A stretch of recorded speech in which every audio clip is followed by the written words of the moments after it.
Imaginez un instant qu'on tombe sur un manuel d'espionnage. Mais pas un manuel pour une agence gouvernementale, non. Un manuel pour des citoyens. Un guide vraiment hyper détaillé pour subvertir une démocratie moderne de l'intérieur. Eh bien, c'est exactement ce qu'on va décortiquer aujourd'hui, l'opération Milou. Et dès la première ligne, le ton est donné. Ce document, il ne fait pas semblant. Il se présente comme un vrai plan d'action. Le but, ce n'est pas de débattre pour débattre, c'est d'agir. C'est en quelque sorte le mode d'emploi pour une résistance civile, mais à l'ère du numérique. On peut se demander, mais pourquoi est-ce qu'un tel manuel existerait? Pour vraiment saisir l'opération Milou, il faut d'abord comprendre le problème qu'elle cherche à résoudre. Et ce problème, c'est le constat d'une démocratie qui serait, en quelque sorte, en panne. Selon les auteurs de ce manifeste, le système politique belge est malade. Le pouvoir réel, le vrai, se cacherait dans des cercles informels, assez opaques. Les décisions seraient dictées par les intérêts des partis, bien plus que par le bien commun. Et ça, bien sûr, ça crée un sentiment de méfiance, ça pousse les gens à se désintéresser complètement de la politique. C'est ce système, jugé à la fois lourd et complexe, qui est la cible. Alors, face à ce diagnostic, quelle est la solution proposée? Attention, on ne parle pas ici d'une révolution violente. Non, c'est quelque chose de beaucoup, beaucoup plus subtil. Alors plongeons dans leur stratégie. Voilà le cœur du réacteur, la subversion intelligente. L'idée, ce n'est pas d'attaquer le système de front, mais bien de le retourner contre lui-même. C'est-à-dire utiliser ses propres lois, ses propres procédures et même ses failles pour le forcer à être plus transparent et au final à redonner du pouvoir aux citoyens. C'est une sorte de judo politique, si on... Et la méthode pour y arriver est, pour le moins, originale. L'opération est pensée comme un jeu en réalité alternée, ce qu'on appelle un ARG. Qu'est-ce que ça veut dire? Ça veut dire qu'on va mélanger des actions en ligne, menées sous des identités secrètes, avec des interventions bien concrètes dans le monde réel. La surveillance citoyenne et l'influence stratégique deviennent une espèce de quête collective, à la fois coordonnée et décentralisée. Bien sûr, une opération pareille ne peut pas fonctionner sans un cadre, une sorte de philosophie. Le manuel expose donc 3 piliers fondamentaux qui doivent guider absolument chaque action. Le premier pilier, c'est un grand classique. L'information, c'est le pouvoir. Le manuel part du principe que le système garde le contrôle en créant une asymétrie d'information. La mission de Milou, c'est donc de casser ce monopole, de récupérer les données, de les analyser et de les rendre compréhensibles pour que tout le monde puisse saisir les vrais rouages du pouvoir. Le deuxième pilier, lui, vient du monde militaire allemand. C'est l'Auftragstaktik. C'est l'exact opposé du micromanagement. Le QG, si on veut, définit l'objectif général, la mission. Mais les agents sur le terrain, eux, ont une autonomie totale pour décider comment y arriver.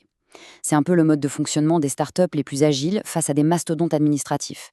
Et cette flexibilité, elle est pensée pour être plus rapide, plus créative et plus résistante que la bureaucratie qu'elle combat.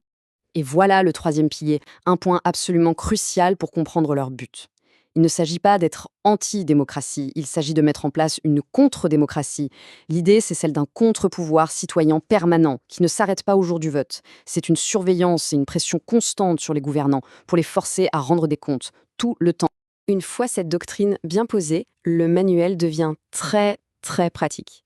Il détaille un processus en plusieurs phases pour passer de la grande idée à l'action concrète. Le plan est limpide, il se déroule en 3 phases. D'abord, on observe, on cartographie le terrain. Ensuite, on infiltre les structures qu'on a ciblées. Et enfin, on utilise ces accès pour exercer une influence. C'est une progression logique. On part du renseignement passif pour arriver à l'action directe. Alors, la première phase, la veille stratégique. C'est la base de tout.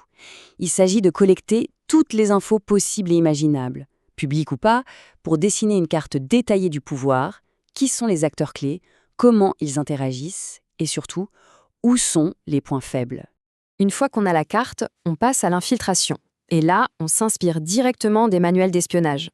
Les agents doivent créer des légendes, c'est le terme consacré, c'est-à-dire des identités de couverture parfaitement crédibles pour pouvoir s'intégrer dans les milieux visés et commencer à nouer des contacts.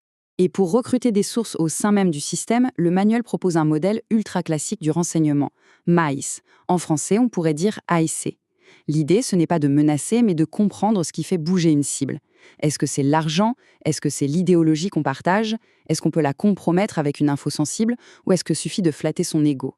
En trouvant le bon levier, on peut potentiellement transformer un adversaire en allié.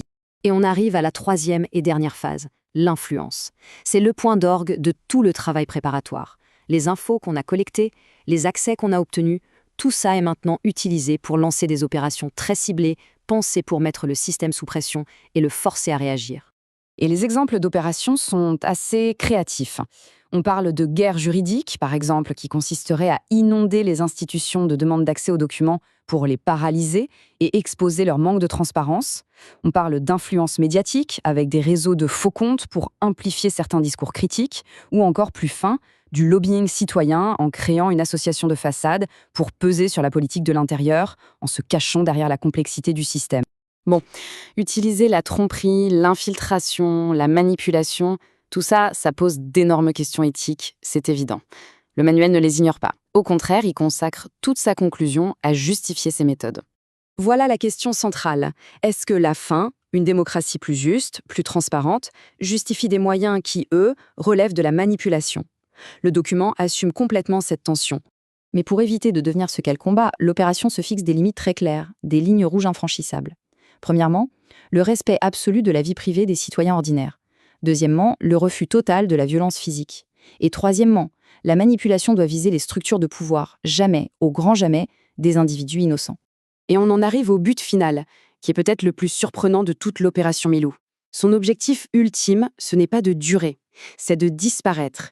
Le succès, d'après le manuel, ne sera atteint que le jour où le système politique sera devenu tellement transparent, tellement participatif, que des opérations clandestines comme celle-ci n'auront tout simplement plus aucune raison d'être.